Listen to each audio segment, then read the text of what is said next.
Operation Combined Resolve.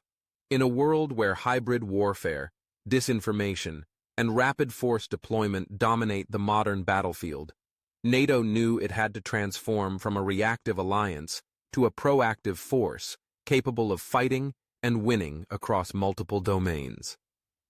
Operation Combined Resolve emerged as one of NATO's premier training and readiness missions, designed not just to test troops, but to forge a new level of interoperability, speed, and cohesion among allied and partner forces in the heart of Europe. Launched in the early 2010s and held regularly at the U.S. Army's Joint Multinational Readiness Center, JMRC, in Hohenfels, Germany, Combined Resolve brought together thousands of troops from NATO members and partner nations for some of the most realistic and technologically advanced training simulations ever staged. It was more than a military drill. It was a crucible in which NATO's future warfighting capability was being forged. Operation Combined Resolve emphasized joint, multinational combat integration. Troops from over 20 countries, including the US, Germany, Poland, the UK, Romania, the Baltic states, and others, trained side by side in live-fire exercises, urban warfare scenarios, and complex battlefield simulations involving armored columns, infantry maneuvering, artillery coordination, and air-ground integration. Soldiers operated across language barriers, command structures, and tactical doctrines, learning to fight as a single, cohesive force. One of the hallmarks of the operation was its use of full-spectrum, near-peer adversary simulation. Units faced off against sophisticated enemy forces using mock Russian tactics, cyber disruptions, electronic warfare, and simulated chemical threats. Commanders had to navigate not just terrain and firepower, but also disinformation, drone strikes, and supply chain attacks.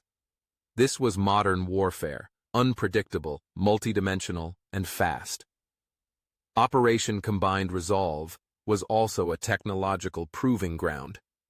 Integrated communication systems, battlefield management software, and real-time data sharing tools were tested and refined. Troops used augmented reality for training, AI-assisted logistics platforms, and unmanned systems for reconnaissance and force protection. It wasn't just about who could shoot straight.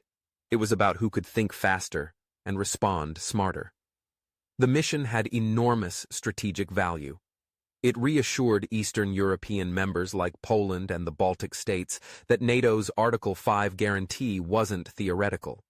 It demonstrated that NATO could deploy, operate, and dominate in Central and Eastern Europe within days, not weeks. And it showed adversaries that NATO's forces, though diverse, were tightly knit, agile, and prepared to fight and win in tomorrow's wars. Beyond combat readiness, Combined Resolve fostered cultural cohesion and mutual trust. Young conscripts and seasoned officers from across the alliance learned to respect each other's strengths and adapt to each other's systems. It was a human exercise as much as a military one, building friendships, alliances, and shared purpose. Operation Combined Resolve continues today, evolving with each cycle. It stands as a cornerstone of NATO's preparedness strategy in an age of growing uncertainty. It's a declaration that the alliance is not static, not slow, and certainly not fractured. Combined Resolve isn't just about responding to threats. It's about making sure that when threats arise, NATO doesn't just react. It leads, it unites, and it prevails.